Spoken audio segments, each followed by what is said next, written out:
Hello everyone, it is Richard here from UKversus, doing a little bit of a deck profile for the channel. So first I want to give a shout out for anyone watching on YouTube. Thanks so much for watching along. Obviously, click the like, click the subscribe, make some comments, all that good stuff. Really helps the channel and is very much appreciated. And obviously come catch us over on twitch.tv/UKversus, where me and Brett, that Dabby Guy Pendragon, we podcast every week, usually Sundays, but sometimes on Tuesdays, and talk about everything that's going on in the world of universes. So this is my Fire Wolfwood deck that I took to my recent local qualifier and managed to take down the event. I just wanted to play something a bit fun, but, that I thought was going to be competitive as well. So I didn't want to go full cringe and play Younger to Grow. So I thought I'd give Mr. Wolfwood a shot. So this is a deck I had played 0 games going in. And yeah, like I say, managed to go 3 wins and a draw. 10 people turn up, which is really, really good for our locals. And yeah, managed to take down the event. So Wolfwood is, I think what he does is fairly obvious, right? He just puts damage on stuff. You play ranged and weapons, and you're trying to snag momentum. There is a certain perspective on him where it's like, why am I playing him over Younger Tagoro? And I think that's a fair question, especially if you're playing him on All or Death, where he probably should just be Younger. Younger has more life. Death and All don't really struggle to draw cards, so that discard momentum for drawing cards isn't really a huge draw. And Younger isn't keyword locked and puts the same, if not more, damage on stuff, and then obviously chooses aggressive and build stuff anyway. So I think Fire realistically is the only symbol I'd look at playing this guy on. Fire as a symbol's in a sort of a weird spot where it's kind of weak at the moment, I think. In general, it lost calling for backup, it lost latent skill, and lost, the ranged package in terms of things like Frigid and Ice Storm and a lot of those ranged package staples from set 1, and it still, as you'll see, has a real problem where it doesn't really have good spam foundations in terms of the zeros at the very least. So, but I love the Fire symbol. I love what it does. Yeah, I'm a fan. So I thought I'd give this a bash, and yeah, it turned out pretty good. So one of the main draws for me we'll start with the attacks, was Punisher's Beam. Big fan of this one. So it's a 4 high 5. One of the big draws was that top enhance of milling 3 to add a ranged or weapon to your momentum. Obviously, Wolfwood needs momentum, so he's an 8-hander and gets to, gain a little bit of health. So Punisher's Beam is a great way to turn it on. Your opponent is priced into blocking you anyway, because all of your attacks are coming in for potato. You're giving it +3 on everything, so they want to block everything. And they know you want the momentum, so again, they want to block everything. So just having a way of snagging momentum through the Punisher's Beam, I thought was really useful. Not only that, it's got that 2 mid-breaker 1 block, so good defensively. And it's very threatening if it does hit them, like if they haven't got the high block, or you manage to put this later in the string. Like just being able to point and click destroy is very strong if it gets through, and very threatening. To the point where I had my Jin opponent, like that was the enhance they were cancelling, right? Because they maybe didn't have the high, or were just going to damage reduce it down to low, whatever. That was the one they felt they had to cancel. So it's just a good solid attack. I believe it's the only 5 diff we're playing in the list.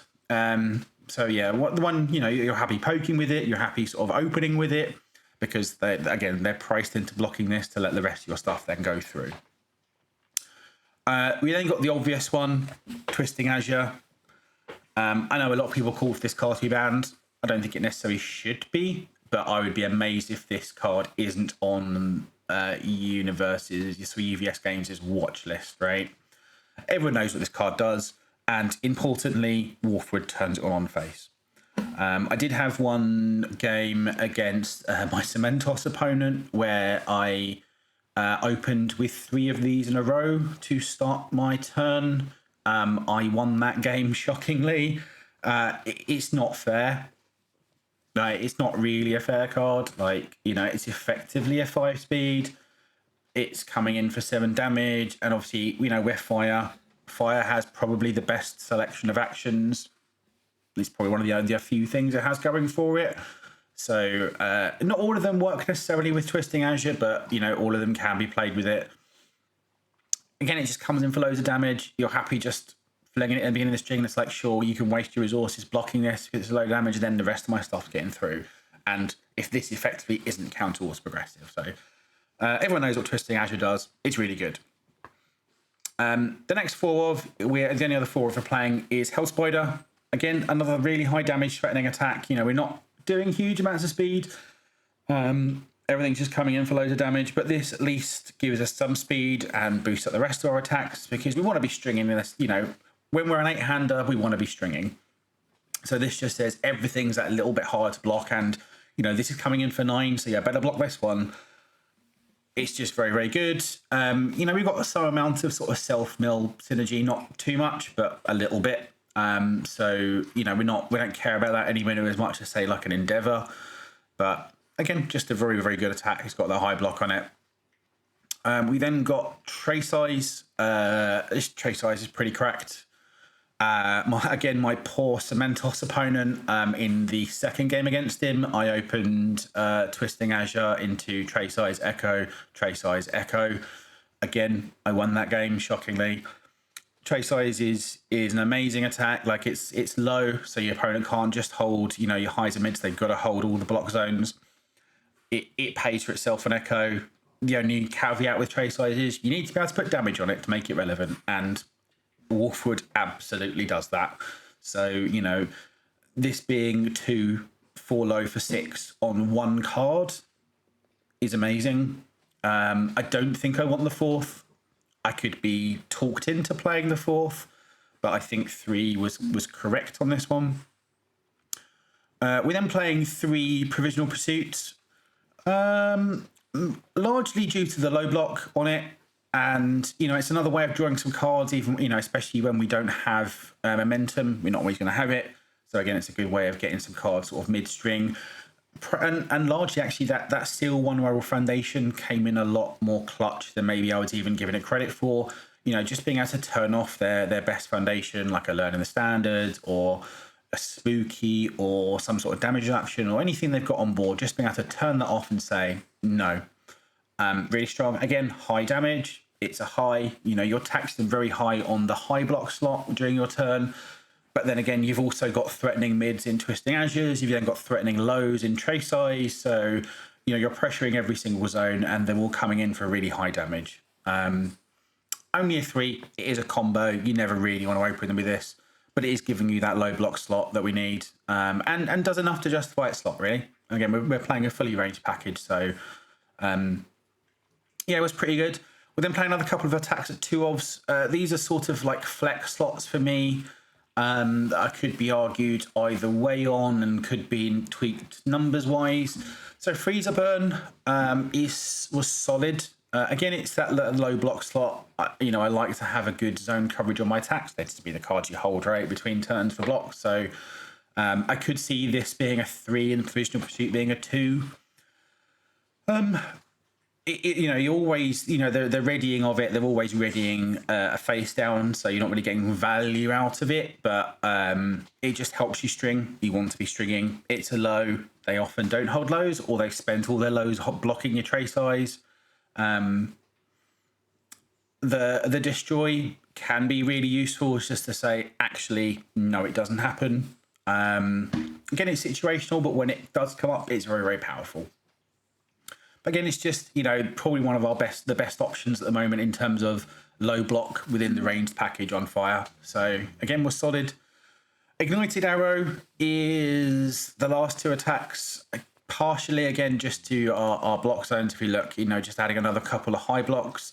High blocks are at a premium at the moment, especially when you're looking at things like Unga Toguro. You know, 90% of their attacks are highs. A lot of the attacks in the format currently are highs. So, you know, you need a good amount of them. This was sort of, I felt, the best option. I've got on record multiple times saying how much I bloody hate this card, and I still sort of do. It's fine. They're pretty much always blocking it because it's 7 damage. If they don't, you're happy to take the 7 damage and the momentum. But even when they do block it, it's not really punishing them. Like, you know, you're stringing anyway. They're not really having to spend resources because it's so slow. Yes, you get an attack out of it, but sometimes that doesn't really matter. I'm not a fan, and I would love if there was if I could come up with a better option for this slot, but I can't. You know, House Spider gets maxed out, and those last two slots. It's fine. I'm just not a fan, and I'd love a better option to play in this slot, really. But yeah, we're playing 22 attacks overall. If you look at our stats, in a 64, so slightly on the aggressive side, but that's sort of where I like to be. Playing a single asset, Twisty Surroundings. Fire, I think, can be surprisingly defensive as a symbol. You know, I think it's sort of maybe got a reputation, at least in my brain it had, of just being hyper aggressive, and that's what it did.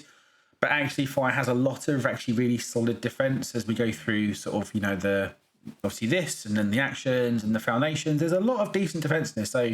So you know, this wasn't like kind of balls to the wall, all in aggro as you might think of, like, you know, a Fire Toki army. Actually, there was plenty of defense on offer here. So, you know, you just it's a typical sort of aggro deck for, you know, sort of mindset that you want to just buy yourself another turn. You know, you're not like a water symbol.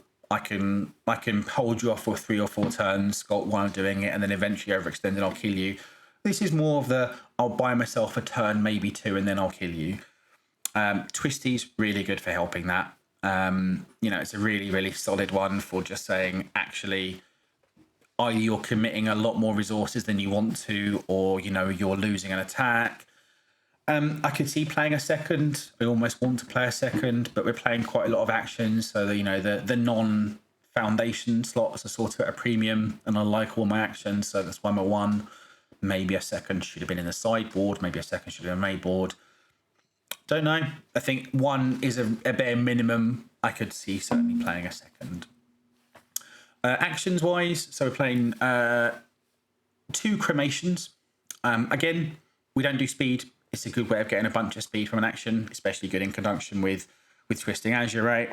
And the other thing is, it's a way of snagging our momentum, especially sort of early turns. You know, either we're going first or second. You know, on our opponent's first build, they're generally always building at least 3. We can then snag our momentum and then run 8-hander from turn 2. Exactly what the deck wants to do. Lose 2 health, doesn't matter. We gain it back from that momentum, right? So there were multiple times when I'm like an 8-hander going turn 2, and, you know, that's really, really strong. I probably wanted to play a third. I only played the 2. I think it probably should have been 3. And then this card, Sugar Rush, probably should have just been a 1-of. We don't really need so much that damage pump just because you put so much on face. 2 speed is okay. Obviously, it's got a nice 1 high block. I never really use Enhance. I don't think, you know, it's one of those things that comes up like 1 time out of 100 that someone remembers that exists, and it's not just +2, +4. Removing the 10 is never a problem. You know, we fill up our deck enough. You know, we mill on face. We've got plenty of stuff within the deck that mills as well. So getting the 10 cards is never a problem when you want to turn it on. But it's a little bit win more, I felt. So I could even see the argument of cutting it entirely. I think I would play 1 of these and then 3 cremations. And the last action, then we've got 2 barrier shields. I think 2 is fine. You are in general an aggressive deck, so you don't want to fill your deck with too many defensive options, but barrier shield is very solid. You know, one of the best defensive options you can have out there. Just reducing your speed to 0 and brokering 2 something really, really good. And that other enhance does come up. Certainly, you know, there was one game where my Genkai opponent, the chap I actually drew with, because Genkai was quite a rough matchup, I felt, had card draw foundations, and, like, you know, I played my first attack. They spent their resources to, you know, the cards in hand to damage reduction or block or what have you. Had no cards in hand, but they had foundations on the board they could draw with. So I think I played a Twisting Azure and then barrier shield, trigger for the damage. You can't draw. This is definitely going through, and, you know, that got me the win there. So again, it probably comes up more than the other enhance on Sugar Rush, but not quite so often. But it can do work on that side. But mostly this is just a defensive piece to, again, tell them to stop attack. You know, stop that attack. Break a 2. Stop attacking me. I want to kill you on the crackback. That's what it does. Then in terms of our foundations, so you've got 8 zeros. I would love to play more, but Fire doesn't really have them. Quick to Act is the only one you're probably happy playing. Again, it's a low block slot. Quite often you are taking that damage and going down below half sometimes because you're just trying to buy yourself that turn. So quite often it turns on, but mostly it's just a 0 diff to help build, and you're looking to kill people between turn 2 and turn 4. More than that, you probably can't survive, but Quick to Act sometimes get turned on. Ignite, it's mostly blank, but it's got a mid block rather than a low. Sometimes you turn it on because we do mill quite a lot, so sometimes you'll cycle, sometimes you'll Sugar Rush and turn it on. Mostly it's just a blank 0-5 with a 3 mid. Similarly with One Man Inferno, this probably could have just been 4 ignites with the mid blocks, but again, it's more just if you look at our block zones, we just need to get some more lows in there. Sometimes you do press that button because we are playing Lust for Battles, as you'll see. So the upside is probably slightly better than not pressing the button, but mostly it's blank. But again, it's just, you want to play at least, a decent amount of zeros so you can guarantee those turn 1 builds, right? So that's where we are. Hopefully at some point they'll print a better 0 diff on Fire, but that's not where we are right now. Ice Gliding, one of our best defensive foundations. Ice Gliding's really, really good. Really, it's been one of the best spams on these symbols. Like -2 speed and then -1 to the next. Really solid. Sometimes you use it, and also sometimes the offensive ability comes up. Again, we don't add speed, so sometimes just putting attacks out of reach when they're coming in for a huge amount of damage, it just gets you there. So, yeah, just does everything you want. Really, really good. Really good on defense. Usable on offense. Perfect. A Fire starter. If anyone missed the memo, Fire doesn't have good deadlock. This is one of our only ones. Possibly our only one. We've got a minor one there. Yep, that's it. That's our only ones. I don't think our attacks have any. Nope, that's our deadlock. I mean, it's a strong deadlock. But that's it. Hopefully we're killing them before deadlock becomes a thing. Again, sometimes the top enhance gets turned on, not often. Mostly this is a 1-5 with a 2 low block that says please don't build beyond 10. That's sort of it. Season Brawler, high block, can draw us a card. They're priced into blocking us, right? Because our attacks are so damaging. So it's a play well committed, draw a card, helps us string out, by getting that card draw in. Yeah, we lost latent skill, we lost quality for backup, so you need to get that card draw back in there somewhere for those turns where you didn't have the momentum and you're not getting anywhere else. So, again, it's middling, but it's fine and does a job. Lust for Battle, we're doing plenty of self-mill. Lust for Battle does what it needs to do. Sometimes, you pitch it, or you destroy it while it's in your stage and you get the trigger. Sometimes you get it from other things, for example, like from Trace Eyes. You blow it up from Trace Eyes, and all of a sudden your next Trace Eyes gets effectively an extra speed. One of those, the good sort of payoffs for doing that Fire self-mill thing. Lust for Battle is really strong. It's effectively free. It's on a spam. It's got a mid block. You never really want to build it, but if you have to, it's fine. But again, one of our only sort of self-mill payoffs, but it is a reasonably good payoff. Defying Fate, speed hate with a low block is what it is. The response very rarely comes up, but if it ever does, if ever you do get burned for any reason, then being able to snag a momentum to then turn on your 8-handedness, which isn't a word, but it's a word now. Really solid. But yeah, it's just a 1 diff spam that with speed hate. So again, it's more defense in the deck. Revel is just more damage pump. This one's probably maybe a bit. I found it was probably a bit overkill, like a bit win more. We put 3 damage on the face. The extra +1 probably isn't needed. This could probably be something else and probably should be something else. not quite sure what, whether that's like, probably maybe the fourth ice gliding, like another fire starter, or, another define fate for some more defense. Another one maybe in one of these 3 diffs, but yeah, it's probably unnecessary. Could even be another feral role model, as we'll get to in a second. But obviously we don't get to do the form. The extra damage is nice, but not necessary. Yeah, I could see taking this out entirely. It's just, I never felt when I didn't have this, I needed it. And when I did, sometimes it can help you count to big damage numbers during a turn, but yeah, it's iffy, and I could certainly see cutting this one. Feral role model is really, really solid. Again, it's got a deadlock, which is okay. It's fine. Mostly it's for that enhanced to turn off their learning the standards. Again, their key defensive piece. Sometimes use it defensively, right? To turn off their key offensive piece. But just having some amount of board snipes, now we don't have any refutable, is really good. And honestly, I could see an argument for just making these 2 Revels into 2 more Fouled Role models, so we've got more onboard snipes.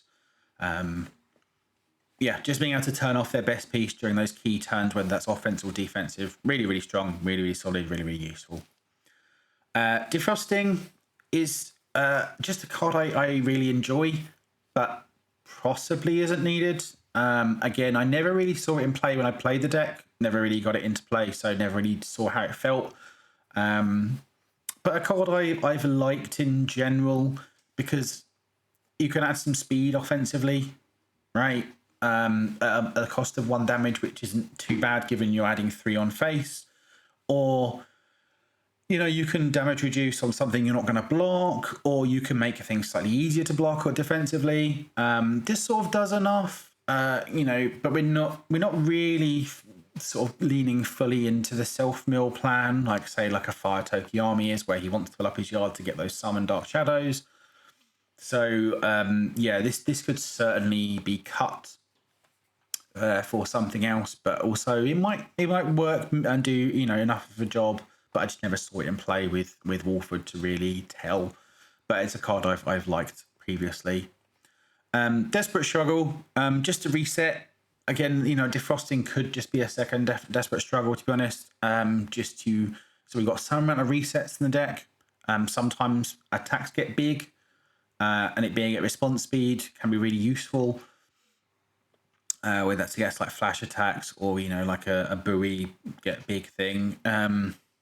So yeah, this probably could be a second Desperate Struggle in terms of rather than defrosting. But obviously, we're never blocking with these as a 4 mid block. But again, resets are nice. It's always nice to have some amount of resets.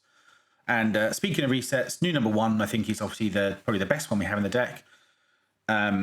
Because not only, obviously we don't get to use the Pro Hero Enhance, but just resetting speed and -1 means we can block stuff and bias that turn. And then often it can be used offensively, right? And that's sort of similar to ice gliding. Our best defensive pieces are ones where not only are they good defensively, but then they also lead into our offensive plan. And there were multiple times I used new number 1 to say, okay, you've like barrier shielded me, or you've reduced my speed down, I'm going to put it back up, give it +1, you now have to block this fairly. Again, just a really solid one, happy with the 2 of there. So that's like the main deck overall. So again, we got 64 with 22 attacks. I think I was happy with that number and that ratio. I don't think I'd change. Our block zones were fine. I'd maybe like to somehow maybe get a couple more highs in, just because again, high blocks are the thing at the moment in terms of all those younger Togoro's and just everyone playing like our Battle Royale releases and all that sort of thing. It's just highs are very strong. But overall, like it played really well. So in terms of on the day, I played against Gentle Criminal round 1. I think yeah, that was a close one. And I realised I probably should take out our barrier shields, or at least for, probably not Call Breaker 2 against Gentle Criminal, because it's just extra speed for him. And yeah, I think game 2 he just walloped me with the Gently Theft into whatever is it a sandwich? I can't remember. The attack that gets the printed damage of the one beforehand, and I, plunged too many cards on my turn, didn't have enough blocks and sort of died to that, but got there in 3 games. Round 2 again, played against Jin. I think maybe he wasn't used to playing against something quite this aggressive, and never quite got the offense to go into me. Again, I was just able to defend enough and then put too much pressure going in the other way, and he had too many things coming at him to be able to defend and to cancel, and again just put too much pressure on the Jin and just didn't let him get set up and got there.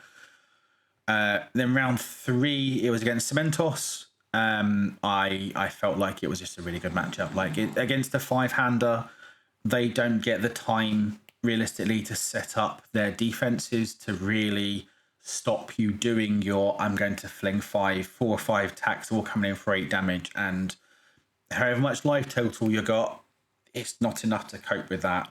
Admittedly, I ran hotter than the sun against him. Like I said, I did have a 3 Twisting Azures into I think it was a Punisher's Beam, then a Trace Eyes, and then game 2 it was like a Twisting Azure into Trace Eyes, into Punisher's Beam, into Ignited Arrow.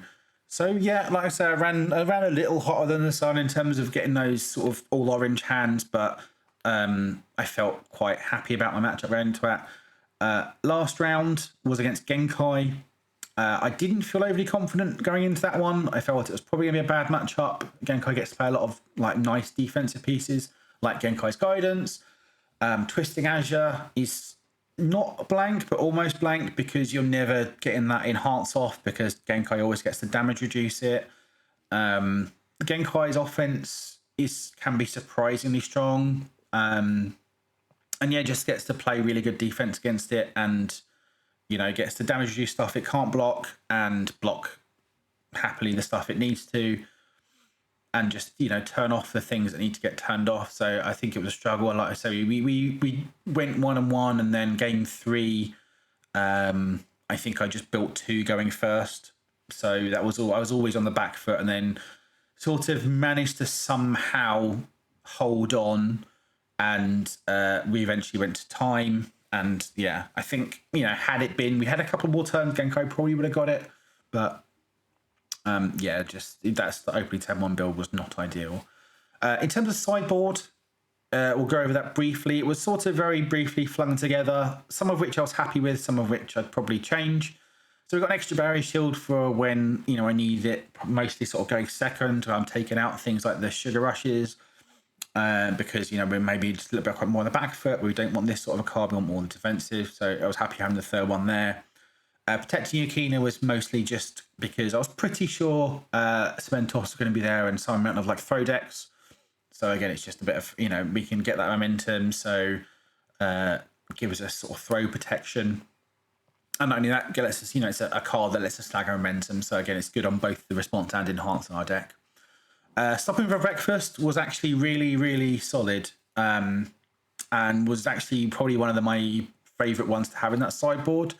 Didn't come in all the time, but for example, against Jin, against Genkai, just having it there as an option to stop Genkai's Guidance, to stop Runaway, to stop a barrier shield, stop all these sort of things, was a really, really solid piece to have on board. And I think I got a little bit more respect for this card than I did.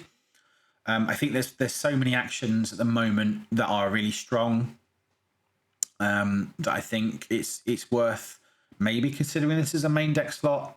Maybe like you could have played 1 main, then 1 or 2 more on the side. But I think on symbols, this is definitely a card you should be considering.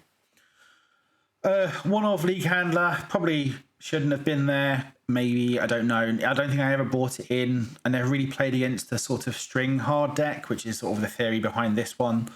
Like we didn't have anyone play like a younger Tagoro, for example. So this never came in.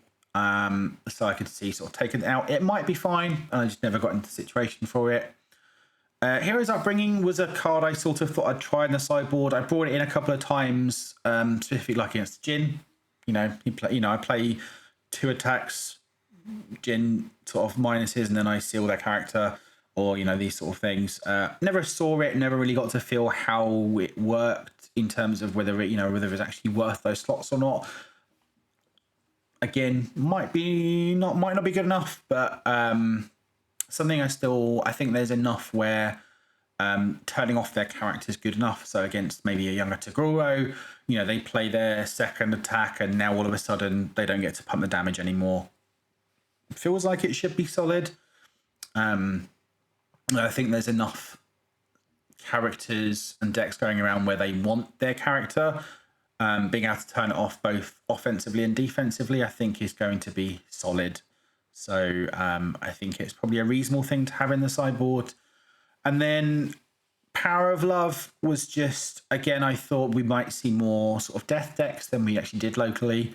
Again, unsold on this one, but again, the theory's there. You know, commit sealing stuff is a solid ability. It's got a cancel, so, you know, stopping a cancel of a character, you know, stopping a cancel of a, so it cancels a cancel. Probably doesn't come up too much, but, you know, just being able to turn off a key foundation should be good. Not sure. There are probably other options to consider from a sideboard perspective, like I say, maybe another twisty, something like that. But in terms of sort of something I hastily flung together, I was quite happy with this as a sideboard. But could certainly see sort of tweaks there, like maybe the League Handler comes out, or maybe the Power of Love isn't quite good enough. But some of those other cards I think are solid and worthwhile their slots. But yeah, so this was my Fire Wolfwood. Like I say, I had a lot of fun playing it. Like, I really enjoy the fire symbol. It's got play to it. It's got defense. Like, you can survive turns, and it just puts out, you know, if your opponent doesn't stop you, it puts out an incredible amount of offense. You know, you've got plenty of attacks that effectively count for 2. Like, you know, Trace Eyes is so good. Twisting Azure is so good. Like, everything's very, very threatening. I really like Punisher's Beam. I think Punisher's Beam, one of those cards I think reads better than it actually plays, but it's still solid. Like, it still does what it needs to, despite the fact I think I whiffed on it so many times over the course of the tournament. But, you know, the theory behind it is it really should be good in Wolfwood. You know, it's sort of got his face on it, right? So, but yeah, the deck's a lot of fun. Is it like best deck in the format? No. Is it a good deck? I think so. I think, you know, there's probably tweaks here and there I'd make with it, but I think as a basis, I think the deck's really good and really fun, and something that I think has competitive legs. And I think you could, you know, win tournaments, win matches with this.